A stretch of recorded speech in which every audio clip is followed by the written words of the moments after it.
ക്രിസ്തുവിൽ ഏറ്റവും സ്നേഹം നിറഞ്ഞവരെ, ഈശോ മിശിഹായ്ക്ക് സ്തുതിയായിരിക്കട്ടെ. ഇന്ന് രൂപതയുടെ ശുശ്രൂഷ സമിതികളിൽ ഏറ്റവും പ്രധാനപ്പെട്ട BCC നമ്മുടെ ഇടവകകളിൽ വളരെ ഭംഗിയായി നടന്നു പോകുന്നുണ്ട്. ആ BCC യോഗത്തിൻ്റെ ക്രമം എപ്രകാരമായിരിക്കണം എന്നുള്ളത് പുതിയ നിർദ്ദേശങ്ങളിലൂടെ നിങ്ങളിലേക്ക് എത്തിക്കുകയാണ്. അതിനു വേണ്ടിയിട്ടുള്ള ഒരു ചെറിയ വീഡിയോയാണ് നിങ്ങളിപ്പോൾ കാണാനായിട്ട് പോകുന്നത്. BCC യോഗത്തിൻ്റെ ക്രമം ഇപ്രകാരമാണ്. ആദ്യം പരിശുദ്ധാത്മാവിൻ്റെ ഗാനം ആലപിക്കും. അതിനുശേഷം ബൈബിൾ പ്രതിഷ്ഠ, തുടർന്ന് ബൈബിൾ വന്ദനം, അതിനുശേഷം കുടുംബത്തിലെ ഒരംഗം എല്ലാവരെയും BCCയിലേക്ക് സ്വാഗതം ചെയ്യും. തുടർന്ന് യേശുവിനെ ക്ഷണിക്കൽ. പരിശുദ്ധാത്മാവേ നീ എഴുന്നള്ളി വരണമേ എൻ്റെ ഹൃദയത്തിൽ, ദിവ്യദാനങ്ങൾ ചിന്തി എന്നുള്ളിൽ ദൈവസ്നേഹം നിറയ്ക്കണേ. പരിശുദ്ധാത്മാവേ നീ എഴുന്നള്ളി വരണമേ എൻ്റെ ഹൃദയത്തിൽ, ദിവ്യദാനങ്ങൾ ചിന്തി എന്നുള്ളിൽ ദൈവസ്നേഹം നിറയ്ക്കണേ. മാർച്ച് മാസത്തിലെ BCC കൂട്ടായ്മയിലേക്ക് എല്ലാവരെയും സ്നേഹപൂർവ്വം സ്വാഗതം ചെയ്യുന്നു. കുഷ്ഠരോഗിയെ സൗഖ്യപ്പെടുത്തിയ യേശുനാഥ, ഈ കൂട്ടായ്മയിലേക്ക് കടന്നു വരണമേ.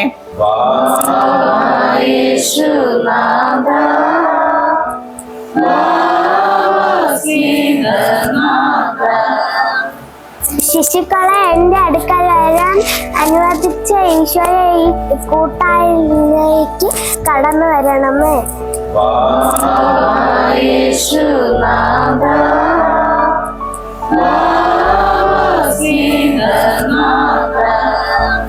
ഇനി മുതൽ BCC യോഗങ്ങൾ നടക്കുമ്പോൾ പ്രധാനമായിട്ടും ഓരോ ശുശ്രൂഷ സമിതികൾക്കും അതിൻ്റെതായ പ്രാധാന്യം നൽകിയിരിക്കുന്നു.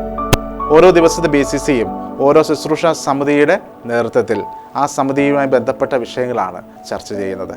ഉദാഹരണത്തിന് വിദ്യാഭ്യാസ ശുശ്രൂഷ സമിതിയാണെങ്കിൽ അന്നത്തെ ദിവസം വായന, വിദ്യാഭ്യാസവുമായി ബന്ധപ്പെട്ട വായനയും അതേ തുടർന്ന് അത് ധ്യാനിക്കുകയും അതുമായി ബന്ധപ്പെട്ട കാര്യങ്ങളും പ്രവർത്തനങ്ങളുമാണ് ഓരോ BCCയിലും ചർച്ച ചെയ്യേണ്ടത്. അങ്ങനെ എല്ലാ ശുശ്രൂഷ സമിതികളും BCC യോഗങ്ങളിൽ അവരുമായി ബന്ധപ്പെട്ട ഓരോ പ്രവർത്തനങ്ങളുമായിട്ട്, വായനകളുമായി, ധ്യാനങ്ങളുമായിട്ട് പ്രകാരമായിരിക്കും ഓരോ BCC യോഗങ്ങൾ ഇനി മുതൽ ഉണ്ടായിരിക്കുക. സ്നേഹമുള്ളവരെ, ഈ മാസത്തെ BCC യോഗം സാമൂഹ്യ ശുശ്രൂഷയുമായി ബന്ധപ്പെട്ട പ്രവർത്തനങ്ങളെക്കുറിച്ചാണ് നമ്മൾ ധ്യാനിക്കുന്നത്. പ്രിയമുള്ളവരെ, തുടർന്ന് നമുക്ക് ഹൃദയസ്പർശമായ ദൈവവചനം ശ്രവിക്കാം. ഈ ആഴ്ച നമുക്ക് ചിന്തയ്ക്ക് നൽകിയിരിക്കുന്ന വചനഭാഗം വിശുദ്ധ മത്തായിയുടെ സുവിശേഷം 14-ാം അധ്യായം 14 മുതൽ 21 വരെയുള്ള വചനഭാഗമാണ്. അവൻ കരക്കിറങ്ങിയപ്പോൾ ഒരു ജനക്കൂട്ടത്തെ കണ്ടു. അവരുടെ മേൽ അവന് അനുകമ്പ തോന്നി. അവരുടെ ഇടയിലെ രോഗികളെ അവൻ സുഖപ്പെടുത്തി. സായാഹ്നമായപ്പോൾ ശിഷ്യന്മാർ അവനെ സമീപിച്ചു പറഞ്ഞു, ഇതൊരു വിജന സ്ഥലമാണ്, നേരവും വൈകിയിരിക്കുന്നു. ഗ്രാമങ്ങളിൽ പോയി തങ്ങൾക്ക് ഭക്ഷണം വാങ്ങാൻ ഈ ജനക്കൂട്ടത്തെ പറഞ്ഞയക്കുക. ഭക്ഷിച്ചവർ സ്ത്രീകളും കുട്ടികളും ഒഴികെ 5000-ഓളം പുരുഷന്മാരായിരുന്നു. കർത്താവിൻ്റെ വചനം. ദൈവത്തിന് നന്ദി. പ്രിയമുള്ളവർ, നമ്മളിപ്പോൾ വായിച്ചു കേട്ട വചനഭാഗം ഒരു തവണ കൂടെ നമുക്ക് ശ്രവിക്കാം. അവൻ കരക്കിറങ്ങിയപ്പോൾ വലിയൊരു ജനക്കൂട്ടത്തെ കണ്ടു. അവരുടെ മേൽ അവന് അനുകമ്പ തോന്നി. അവരുടെ ഇടയിലെ രോഗികളെ അവൻ സുഖപ്പെടുത്തി. 5000-ഓളം പുരുഷന്മാർ ആയിരുന്നു. കർത്താവിന്റെ വചനം. ദൈവത്തിന്. നമ്മൾ വായിച്ചു കേട്ട വചനഭാഗത്തെ നമ്മൾ ഒരു നിമിഷം മൗനമായിട്ട് ധ്യാനിക്കുകയാണ്. ആ കേട്ട വചനത്തിനകത്ത് എന്താണ് ഏറ്റവും പ്രധാനമായിട്ടും കർത്താവ് നമ്മോട് സംസാരിക്കുന്നത്, അതേക്കുറിച്ച് ഒന്ന് ധ്യാനിച്ച് മനസ്സിലാക്കിയ ശേഷം 2-3 പേർ അതുമായി ബന്ധപ്പെട്ട് ഒരു വിചിന്തനം അവർ നടത്തുന്നു. ഇന്ന് ഉദാഹരണമായി നൽകിയിരിക്കുന്നത് അനുകമ്പയെക്കുറിച്ചാണ്. ശുശ്രൂഷ സമിതി സാമൂഹ്യ ശുശ്രൂഷ സമിതിയാണ്. അതുമായി ബന്ധപ്പെട്ട് ആ അനുകമ്പയുമായി ബന്ധപ്പെട്ട കാര്യങ്ങൾ ധ്യാനത്തിലൂടെ പങ്കുവയ്ക്കാവുന്നതാണ്. അതുമായി ബന്ധപ്പെട്ട അനുകമ്പ ആവശ്യമായ ഇടങ്ങൾ, സാഹചര്യങ്ങൾ ഏതൊക്കെയാണ് എന്നുള്ളതിനെക്കുറിച്ച് സംസാരിക്കുകയും ചർച്ച ചെയ്യുകയും അതുമായി ബന്ധപ്പെട്ട് സഹായങ്ങളോ പ്രാർത്ഥനകളോ അല്ലെങ്കിൽ ചെന്ന് കണ്ട് ആശ്വസിപ്പിക്കലുകളോ എന്തെങ്കിലും ശുശ്രൂഷകളൊക്കെ ആവശ്യമായിട്ടുള്ള അതിനെക്കുറിച്ച് BCCയിൽ ചർച്ച ചെയ്യുന്നു. നല്ല തീരുമാനങ്ങൾ എടുത്ത് അത് പ്രാവർത്തികമാക്കുവാൻ നടപ്പിലാക്കുവാനുള്ള ബോധ്യത്തിലൂടെ മുന്നോട്ട് പോകുന്നു. പ്രിയമുള്ളവരെ, നമ്മളിപ്പോൾ വായിച്ചു കേട്ട ആ വചനഭാഗത്തു നിന്നും നമ്മുടെ ഹൃദയത്തെ സ്പർശിച്ച ഒരു വാക്കോ വാക്യമോ നമുക്ക് ഓർത്തെടുത്ത് 2 മിനിറ്റ് സമയം നമുക്ക് നിശബ്ദമായി നിരുന്നുകൊണ്ട് ആ വാക്ക് എന്താണ് നമ്മോട് സംസാരിക്കുന്നത് എന്നതിനെ കുറിച്ച് നമുക്ക് ധ്യാനത്തിലേക്ക് പ്രവേശിക്കാം.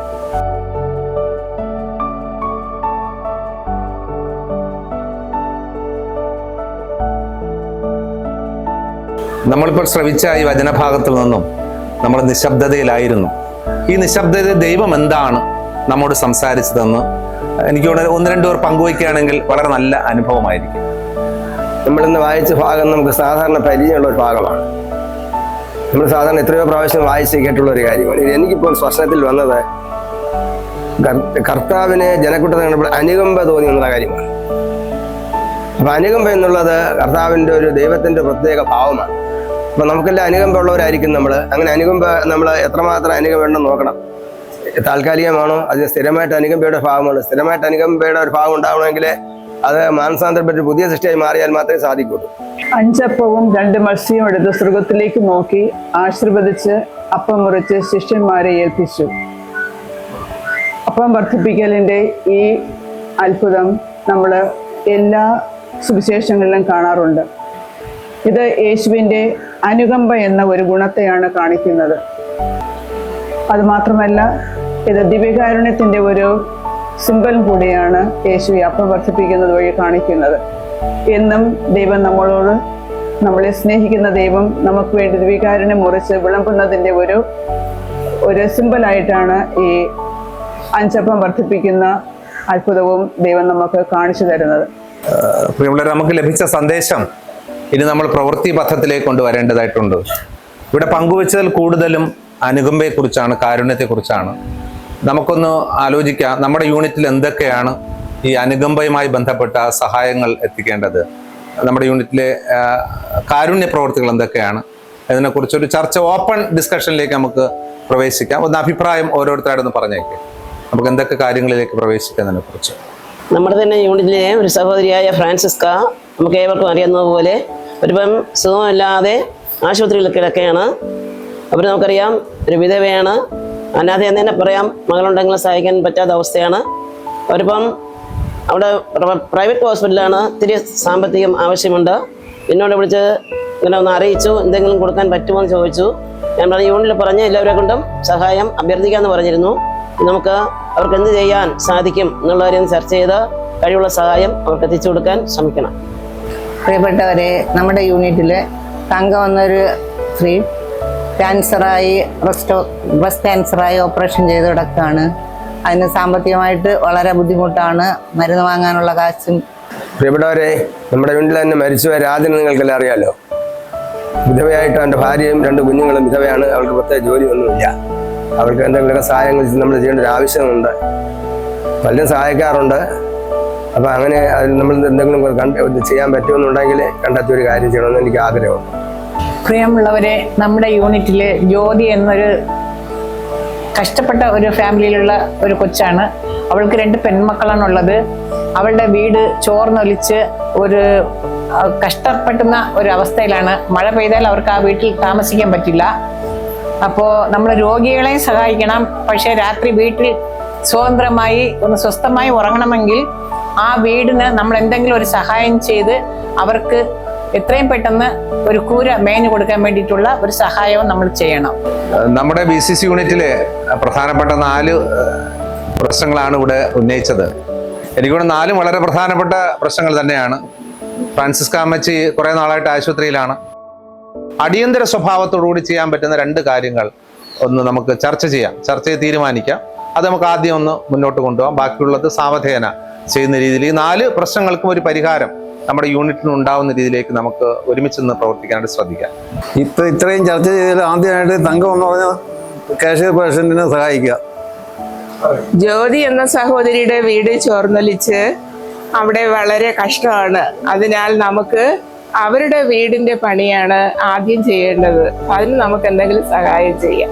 ഒന്ന് തങ്കം ചേച്ചി സഹായിക്കുന്ന കാര്യം, 2 മഴ വരുന്നുണ്ട്. അപ്പോൾ അതുകൊണ്ട് ചോർച്ച മാറ്റുവാനായിട്ട് വളരെ പെട്ടെന്ന് തന്നെ അവരുടെ വീടിന്റെ പണിയും പൂർത്തിയാകേണ്ടതുണ്ട്. നമുക്ക് നേരത്തെ തങ്കം ചേച്ചി ചെറിയ സഹായം നമ്മൾ യൂണിറ്റിൽ നിന്ന് കൊടുത്തു. ഒരല്പം കഴിഞ്ഞ് കൊടുത്താലും കുഴപ്പമില്ല എനിക്ക് തോന്നുന്നു. അപ്പോൾ എന്തായാലും വീടിന്റെ പണി ഏറ്റെടുക്കുന്ന കാര്യവുമായി ബന്ധപ്പെട്ട് മുന്നോട്ട് പോകാം. അതിനെക്കുറിച്ച് എല്ലാവരും എന്ത് പറയും? നിങ്ങളുടെ അഭിപ്രായം ഒന്ന് പറയുക. എന്തെങ്കിലും വ്യത്യസ്ത അഭിപ്രായം ദയവായി എന്ന് പറയുക. അല്ലെങ്കിൽ നമുക്ക് വീട് പണിയുമായിട്ട് ബന്ധപ്പെട്ടുള്ള സഹകരണമായി അതിന്റെ സാമ്പത്തിക സ്രോതസ് കണ്ടെത്താനായിട്ട് ശ്രമിക്കാം. എനിക്കുണ്ട് എല്ലാവരും അഭിപ്രായം പറഞ്ഞു. ജ്യോതിയുടെ വീട് പണിയുമായി ബന്ധപ്പെട്ട് മുന്നോട്ട് പോകാനാണ് പൊതുവായ ഒരു വികാരമുള്ളത്. എന്തായാലും നമുക്ക് ആ ഒരു വീട് പണിയുമായി മുന്നോട്ട് പോകാമല്ലോ, അല്ലേ? എങ്ങനെയാണ് എല്ലാവരുടെ അഭിപ്രായം? അപ്പോൾ എനിക്ക് തോന്നുന്നു അതിന്റെ ചുമതല നമുക്ക് സാമൂഹ്യ ശുശ്രൂഷ സമിതിയെ തന്നെ ഏൽപ്പിക്കാം.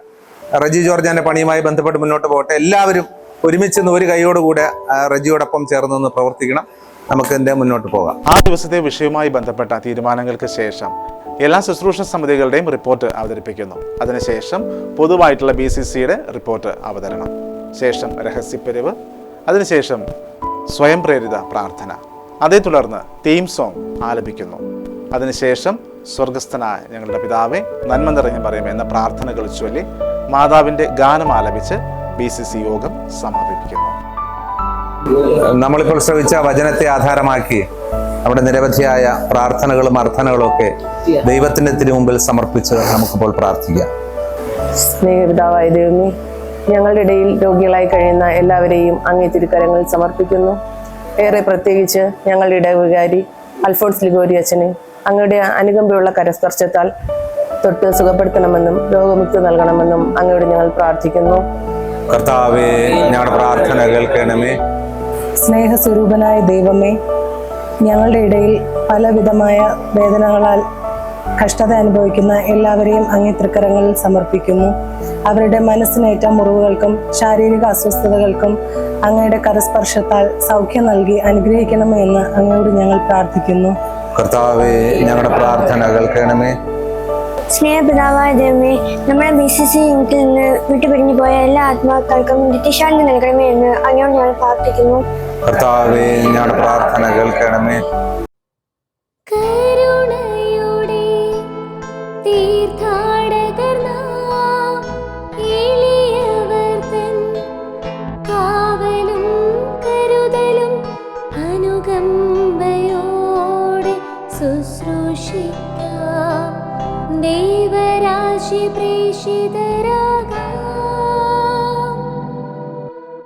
സ്വർഗസ്ഥനായ ഞങ്ങളുടെ പിതാവേ, അങ്ങയുടെ നാമം പൂജിതമാകണമേ. അങ്ങയുടെ രാജ്യം വരണമേ. അങ്ങയുടെ തിരുമനസ് സ്വർഗത്തെ പോലെ ഭൂമിയിലുമാകണമേ. അന്ന് വേണ്ടുന്ന ആഹാരം ഇന്ന് ഞങ്ങൾക്ക് തരണമേ. ഞങ്ങളോട് തെറ്റ് ചെയ്യുന്നവരോട് ഞങ്ങൾ ക്ഷമിക്കുന്നത് പോലെ ഞങ്ങളുടെ തെറ്റുകളും ഞങ്ങളോട് ക്ഷമിക്കണമേ. ഞങ്ങളെ പ്രലോഭനത്തിൽ ഉൾപ്പെടുത്തരുത്, തിന്മയെന്ന് ഞങ്ങളെ രക്ഷിക്കണമേ. നന്മ നിറഞ്ഞ മറിയമേ, സ്വസ്തി, കർത്താവ് അങ്ങയുടെ കൂടെ സ്ത്രീകളെല്ലാം അനുഗ്രഹിക്കപ്പെട്ടവളാകുന്നു. അങ്ങയുടെ ഉദരത്തിൻ ഫലമായി ഈശോ അനുഗ്രഹിക്കപ്പെട്ടവനാകുന്നു. പരിശുദ്ധ മറിയമേ, തമ്പുരാന്റെ അമ്മേ, പാപികളായ ഞങ്ങൾക്ക് വേണ്ടി ഇപ്പോഴും ഞങ്ങളുടെ മരണസമയത്ത് തമ്പുരാനോട് അപേക്ഷിക്കണമേ. ആമേൻ. പിതാവിനും പുത്രനും പരിശുദ്ധാത്മാവിനും സ്തുതി. നിത്യവിശുദ്ധയാം കന്യാമറിയമേ, നിന്നാമം വാഴ്ത്തപ്പെടട്ടെ. നന്മ നിറഞ്ഞ നിൻ സ്നേഹവാത്സല്യങ്ങൾ ഞങ്ങൾക്ക് അനുഗ്രഹമാകട്ടെ. നിത്യവിശുദ്ധയാം കന്യാമറിയമേ, നിന്നാമം വാഴ്ത്തപ്പെടട്ടെ. നന്മ നിറഞ്ഞ നിൻ സ്നേഹവാത്സല്യങ്ങൾ ഞങ്ങൾക്ക് അനുഗ്രഹമാകട്ടെ.